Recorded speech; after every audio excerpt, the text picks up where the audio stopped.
linkages and control. If you wish, that is your entitlement.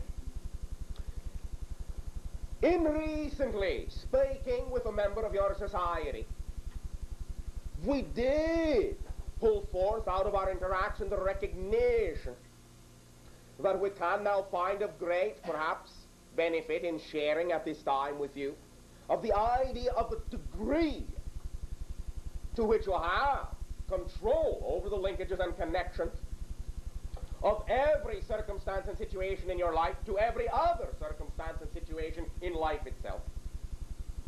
And by drawing what you may call a mechanical analogy, it may assist in forming a picture in your mentality that is most conducive to a complete and simple fundamental understanding of the way in which the mechanism works that allows you to know you are in control, and that all circumstances are linked and connected to all other circumstances, an idea I have discussed many times with you. But perhaps the simplicity of this mechanical analogy will further illuminate the idea. Imagine, if you will, that each and every circumstance, situation, relationship, an event in your life is like what you call a wheel before you, a gear, if you wish. And let us say you have many such gears poking into your particular sphere of influence, your particular immediate reality. These gears can be seen to be opportunities or circumstances that are going on in your life, ideas that you are aware of that exist in your reality, that you can act upon, can do something about, if you wish, if you prefer to. Now envision that while you may have your own bubble of reality, and these gears may be poking through the skin of that bubble to you, that they are connected to a rod, a shaft, if you will. And that these rods, these shafts, in proceeding through the skin of your bubble to the outside of your bubble into other reality bubbles, all the potential circumstances and situations that there can be in all levels of dimensional reality, they also, on the other end of that shaft, have a gear, a corresponding gear, like the one that is in your bubble. Now recognize that these gears are connected to other gears, which are connected to shafts, which are connected to other gears, in many, in fact all, different directions and planes of existence. So simply recognize that when you turn any of the gears in your bubble, all the other gears are turning. Now, even though this may not be literal in terms of a mechanical structure, it is literal in terms of the effect being the same as if it were a literal mechanical structure. When you turn any gear, any situation, any opportunity in any direction that exists within your bubble, you move all other gears. Now, some of those gears in your terms may be bigger, some may be smaller, so some may move more infinitesimally than others, some may move greatly. But you move them all nonetheless. So recognize what this means to you. You do not have to go far and wide searching for the way to control those outside gears. Searching and searching for years to gain control over gears in that sense which you believe are so very far removed from your immediate reality. You do not have to go searching because you are already in control of them. All the gears, all the situations that poke into your sphere already connects you to all those other gears. Turn them any way you wish, it will turn all the other gears. Now, many of you may then find that by this analogy, what will allow you to understand that as you move, polarity is balanced always throughout the universe by everything that you do, is once again to understand this as a mechanical analogy. For if you have a gear on your end of the shaft and a gear on the other end of the shaft, If you, to your perception in facing the gear, turn it, let us say, 1/4 turn to the right, recognize that the other hypothetical individual on the other end will see that gear turn a 1/4 turn to their left. You understand the perspective? As such,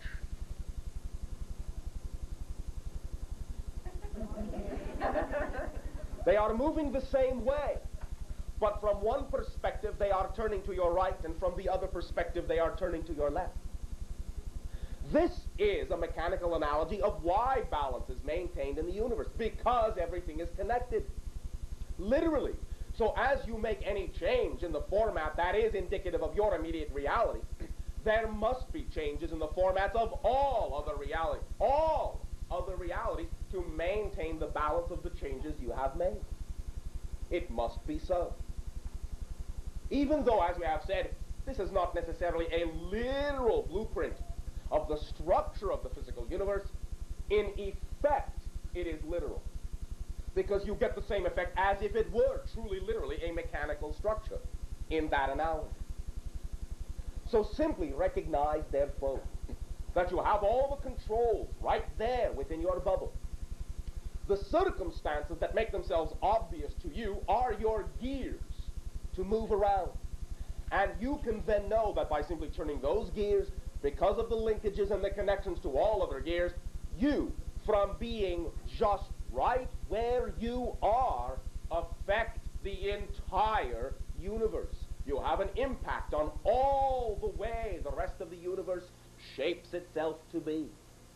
That is also why you have the best control, I shall use your term best for now, the best control when you remain in the present, where all of your control gears are.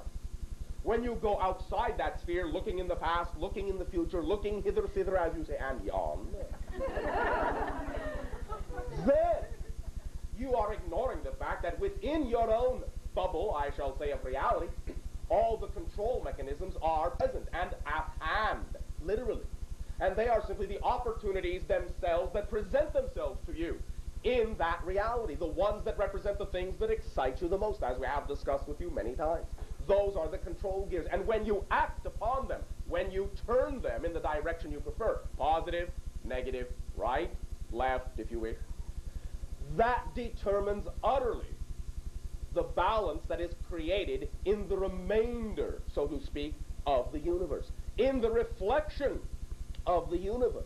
For the reflection that is out there are all the other gears that must, by definition, respond to the turn of your gear. So what you do determines the feedback you create, the circumstances you create, the environment you create in the reality around you, because you are turning the gear. It is that simple. Keep it that simple. This simple mechanical analogy will allow you to understand that you have infinite control from right where you are to what you perceive to be the infinite reaches of the universe. For none of that is really, in your terms, truly out there. It is all right here. You have pushed the illusion out there to make it seem as if you are operating within space, a volume of space. But that is simply the illusion of this particular physical universe. It is all right here. And in a sense, truly, it is all one gear with two sides. So you can recognize the analogy is exactly the same if you remove the linkage and simply allow that far gear to simply be the other side of the gear you have your hand on. You get the same effect. Turn to the right, somebody standing on the other side still sees it turning to the left. It is the same gear. Truly, it is the same gear. Allow yourselves to know you are in the driver's seat. You have all the controls right at home. Here, now, in the present. We thank you. Briefly, and for a moment specifically. Wizard. Yes. Strawberry, no. Okay. This is a specific connotation, even though you are all wizards. Here.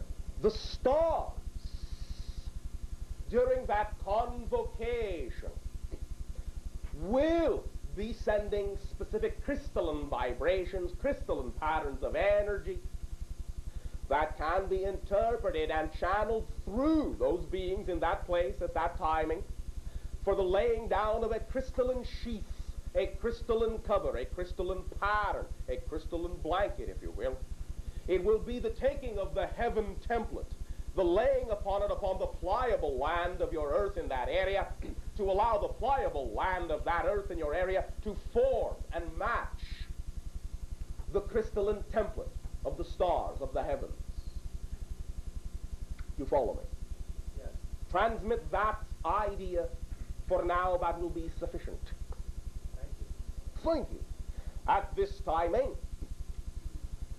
we extend our appreciation once again, always and forever, most deeply to each and every one of you individually and collectively, for allowing us to experience this gift of your willingness and your interaction, this gift of your consciousness, for being willing to function as the ambassadors of your society and allowing us to function as the ambassadors of ours. And we simply ask you now, how may I serve you? Good evening, Bashar. And to you. About 2 weeks ago, I had a dream that I awoke from feeling like it had a profound meaning for me. But the symbols and the images drifted away, and I can only remember a little bit of it. In the dream, in the beginning of it, I remember being in a place where I was watching the night sky and saw space vehicles doing like a demonstration for me. Nice. And I had a wonderful feeling at that time. And then further on in the dream, under the same sky, there was an Indian. Now, I think in my mind it was a Hopi Indian, but I'm not sure if I'm just reading that into it or not. It will be close enough. It will have been, in a sense, an interpretation. There will be some literal connection to it. But it will be representative of energy that they are very, very, very familiar with. And they were doing a ceremony, and in that ceremony the name Ma Da'ab was given to me. It had some relationship to my husband, and that name just stuck with me, and I wondered if you have any comment on what that's about. What has changed in your life in these last 2 of your weeks, most drastically physically? Well, my health's getting a little better. All right. Then that is some of the conversation and some of the information, some of the recognition of very ancient connections for you. For now, you are, in your terms, in the middle of a process which we cannot really interrupt, and besides which, that energy that you perceived is the one, in your terms, handling this interaction for you in your dream state. Let us for now say, to some degree, it carries some Kachina lineage, some Kachina energy, though there are many other connections, many other dimensions of connections to ancient times, even preceding what you may call your recognizable world history. Allow yourself to simply continue to feel the depth, the thickness of the flow of that energy of communication between you. There are many more things which have yet, in your terms, to be revealed to you before it will begin to truly make itself an obvious pattern in your physical reality, which is what we perceive will be the typical way it will tend to come out, rather than maintaining conscious recollection of any so-called conversation. The patterns in your physical reality, your attitude, the way you do things, your habits will change and begin to alter most drastically, and it is those changes that will allow you to see, physically feel, and experience the results of the conversations you are having. For you are in many ways beginning to identify with a very old self in a very new way, and you are going to begin to be that old self in a new way, completing a circle that was begun, in your terms, begun a long time ago. For now, that is what we can share with you. Otherwise, we would be interrupting a flow that is still ongoing. Thank you. In this particular case. I have another question. What is the origin of Moldavite tektite, and how can it best be used to increase multidimensional awareness? Well, I have to some degree indicated that since it is in your terms green in coloration, it to some degree represents the dimensional gateway of your 4th density transformation, since emerald is the crystalline format representative of the 4th density earth in that way. But this has in your terms obviously extraterrestrial connections. Some of it in your terms is an Orion connection, but not directly. much of it is actually what you would term a Maldek connection. The planet that was in your solar system destroyed the planet that served as a temporary base between the ancient Orion incarnations and what you now call your present Earth incarnations prior to what you call Atalantean times. You follow me? Mm-hmm, yeah. So it is now in raining to your planet, in being discovered upon your planet as having rained. It is elements of the transformation, perhaps with some specific frequencies that are conducive to certain individuals who are very strongly connected to that particular flow or reincarnational path all the way back to Orion. But Orion energy is not the only thing connected to it. There are many other pathways. In general, it is representational of the gate of transformation, specifically with regard to the doorways that are opening between your world and extraterrestrial community. And is there something you can do with it in terms of meditation or techniques or size or shape Yes, of it? use your imagination. For your energy will steer you unerringly in the way that it will work best for you. Trust it.